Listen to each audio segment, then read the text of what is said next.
So today we're going to be doing our town hall recap live on Twitch. So we might be getting a little feedback, a little bit of pushback on anything that I do, and you'll be getting my thoughts. And if I glance over to the right, it's because that's where the chat is. I maybe need to get a monitor that goes above so I can just look up to see the chat. That would be kind of smart, huh, guys? Again, I'll be doing a 100 SPS giveaway here. And again, early in the video, I will say, don't just say count me in. And some of you still throw that in, but add other stuff to trick people. And I had to remove one person from the giveaway because all they said was count me in. And it's just a simple test to make sure that you watched at least the beginning of the video. Solving Chaos is right there with the joke, so is Jagger. And you had to make a comment on this one. So sorry, the names are already set. It's only these people. I'm not gonna reward anybody that runs over there last minute to do it. So we'll do our spin, we'll do a shuffle, and we'll give away 100 SPS, and then we'll get into the town hall recap. Some of you are on there though. Some of you are on there. Oh, is Hold here? I don't know if Hold is here, but if he is, he just won live. He is a frequent commenter on my videos and things, so always good to see somebody like that win. Okay, so we want to hit the transfer button. The new fancy screens are just so much more than they used to be, right?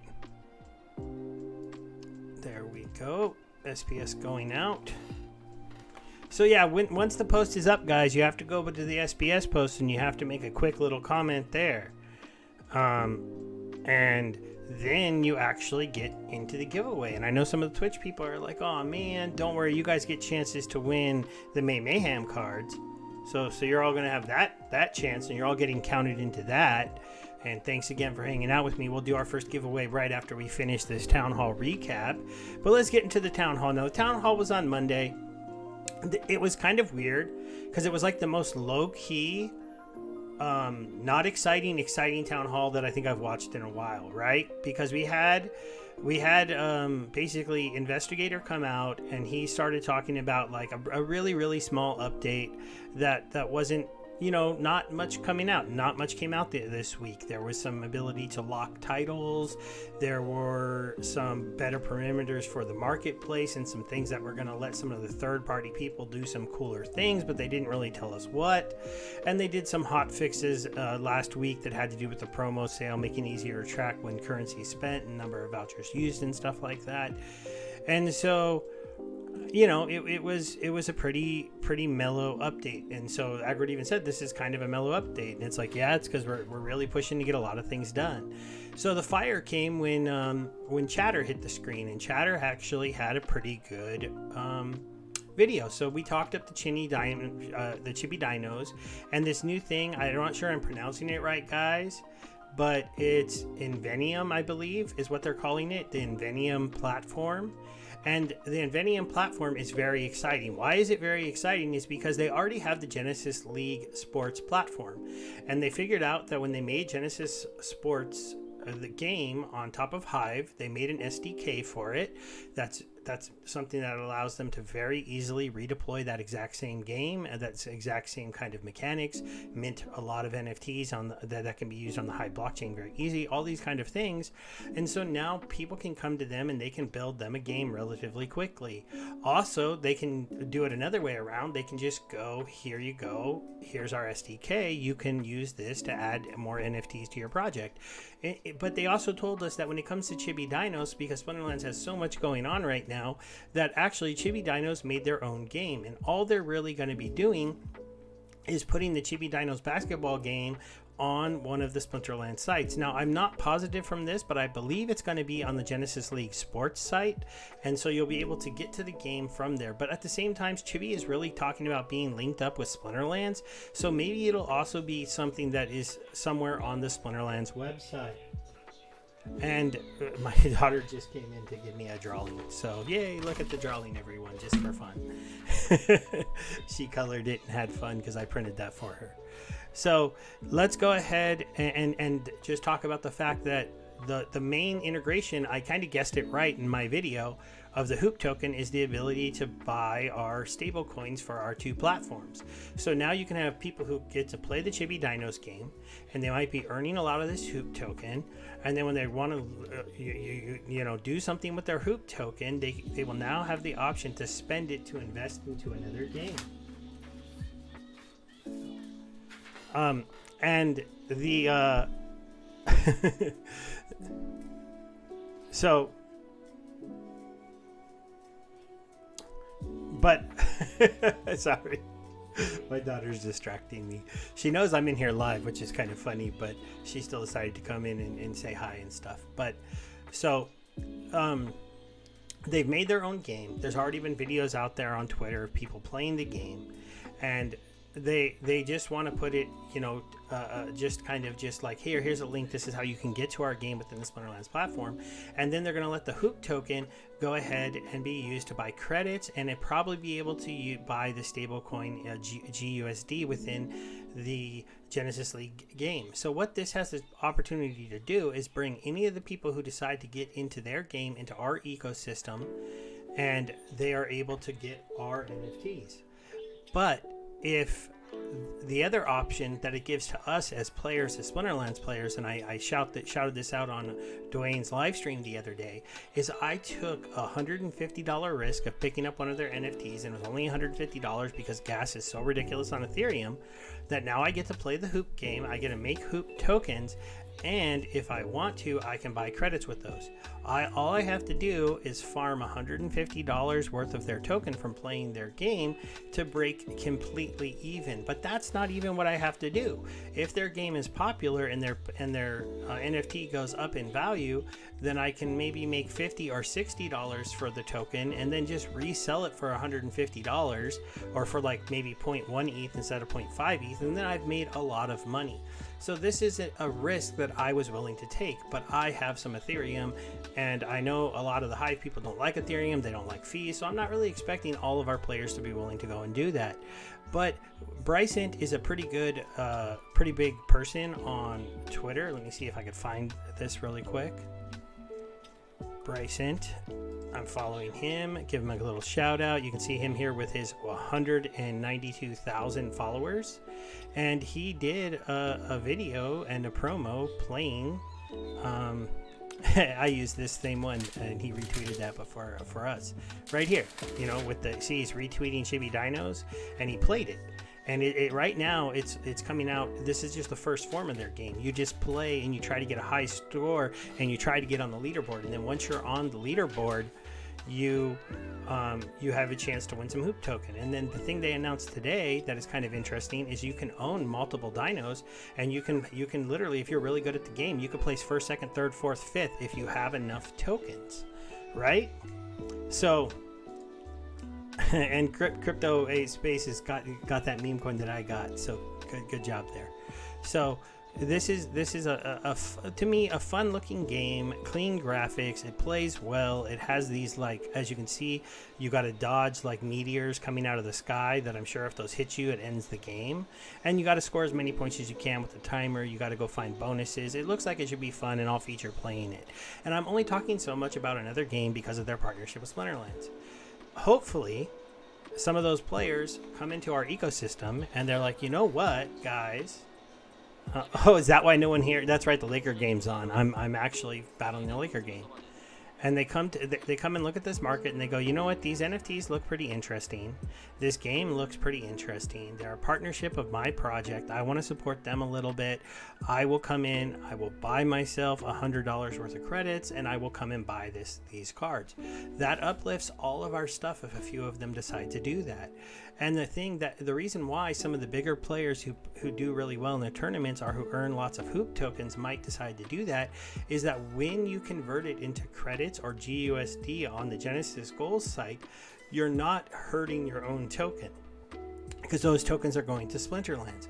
Now, Splinterlands has not said what they're going to do with those tokens. There is a staking opportunity with those tokens. There's the ability for Splinterlands to just keep them in their treasury, because the bigger their treasury there is, the kind of more protection they have. They could be holding them for the bull market and then slowly selling them, or maybe at some point, as this partnership gets going, they'll explain what they do with them. I know with the EMP project, they take EMP tokens for credits, but they do not dump the EMP tokens. They sell them back to EMP. EMP also gets their hands on SPS because they have a liquidity pool program for SPS, and so basically they're trading SPS and EMP back and forth for each other on the background, but without those tokens ever probably getting dumped on the marketplace of their projects. So, oh wow, is it really that score, Crypto Ace? Thanks for the update. I'm a bit of a Lakers fan. I wasn't a LeBron fan, and I've become such a crypto junkie. I don't follow sports as closely as I used to. I live in California. Grew up during the Magic era, or the tail end of the Magic era, and then I got the Kobe Shaq era. So of course that was all great. But LeBron's moved around to so many different teams. But we're getting off topic, guys. This is supposed to be the town hall recap, so let's get back into there.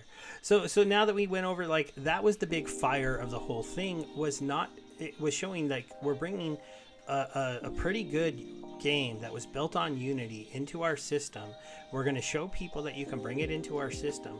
We're going to show people that if they want to, they can mint additional NFTs quickly on our system. They can use their tokens in our system, and we're going to be able to say, hey, anybody out there who's looking to bring a little attention to their Unity game, if it's good enough, you can come to us, you can pay us, and we'll help you turn it into a Web3 game. And that is why they decided to make up the name Invenium, because Genesis League Sports works for Chibi Dinos. It's a sports game. It works for MLS Soccer. It works for if we get a hockey game or a horse racing game or any one of the many sports games in the world. But having an arcade, a Splinterlands arcade, allows you to bring in all these little simpler kind of platforming or in general Web 2 Unity games, and we could become a platform, and Tails did a great video on this that has hundreds of games on it eventually. And when you look at that in the Web3 space, there's nobody that has that many games. Now, Gala is our closest competitor, and some people would say that one of the other competitors is the guys that have Gods Unchained, the Immutable X people, and those projects, though, are like 20 to 30 to 40 to 50 times bigger than Splinterlands and the SPS token. So if those are the projects that we start being talked about, that's the chance maybe for some speculators to come in and be like, you know what, the market cap of Splinterlands is really small, and look at that, they have 7-8 different games that you can play, that are all kind of branded within the different ecosystems that they own. They run Splinterlands, they have a land game, they have a tower defense game, they have third-party games that are built on top of them, like Splinter Forge. They eventually, we have a boss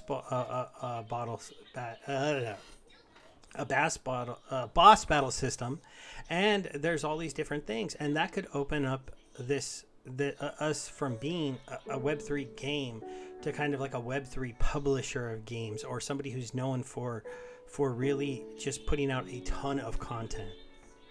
Yeah, get paid to advertise is winning, right? Try to have other games pay us now.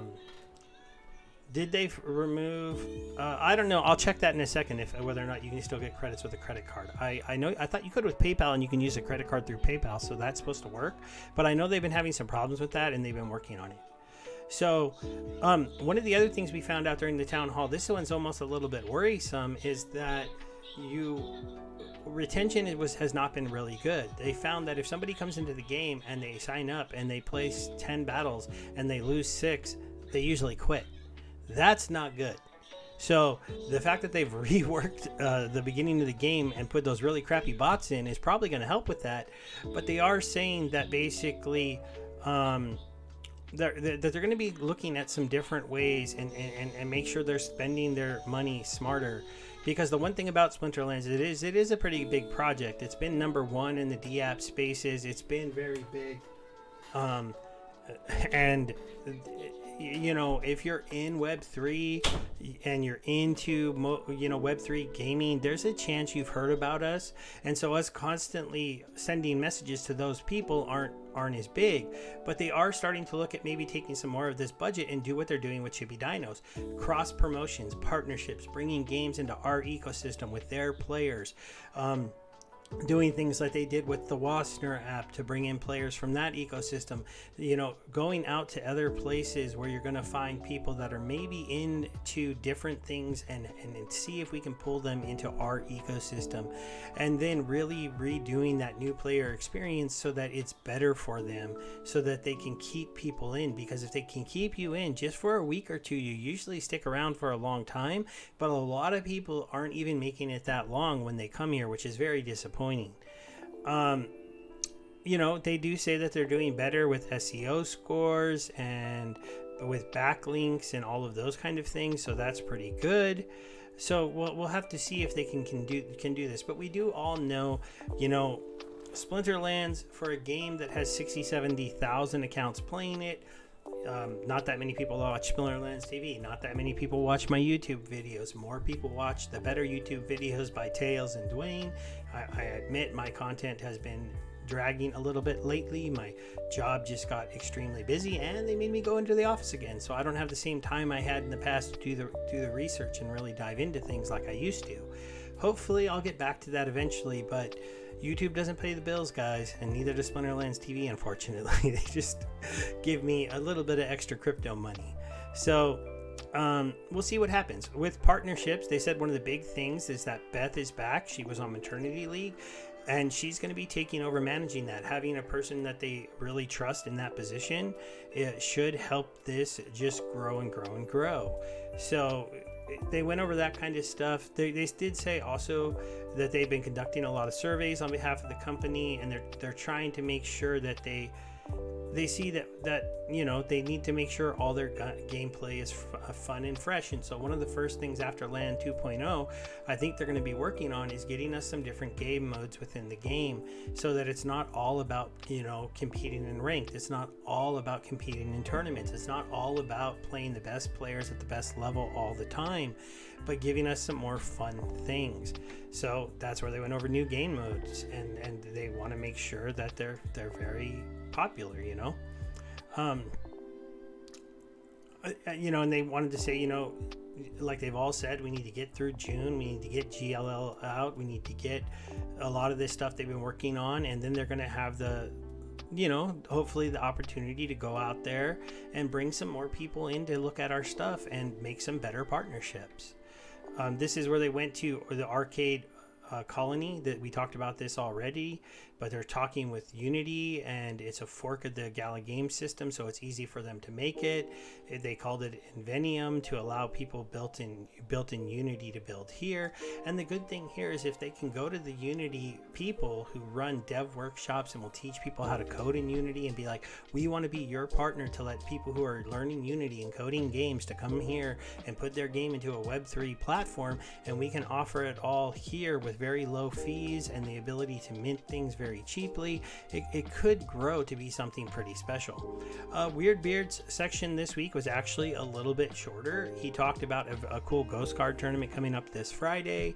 He talked a little bit about the PayPal issues. Yeah, see, they're cleaning those up. Some battle issues about tech modernization moving forward. He reminded us that he has a whole bunch of stuff on his plate, that they do plan to do the mini set after Land 1.5. They do want to get Battles 2.0 out because they think that will make the game a little funner and more engaging. They want those new player tutorials. They want the new experience. This is all kinds of stuff I went over before because he was kind of just rehashing that. So, you know, we want all of these things, and I think they're good, and we just really got to see what happens once we get past this initial rollout of Land 1.5. Monster, Splinterlands TV had its special thing, and we got our town hall shout outs. Nate dropped us a little bit of eye candy from Zuriel, and then they dropped us the pictures of, I believe this is the, if you build a wheat farm, it's going to look like this. If you're mining SPS, your land will get a building on it that looks like that. And if you decide to do research, you get a building on it that looks like this. So that was kind of, a cool little thing to see. They're not bad at all. Hopefully, not everything has to have when your land doesn't have to have this weird circle on it when you're looking at it, but that's something that's pretty exciting. And that kind of, that was it for the town hall, guys.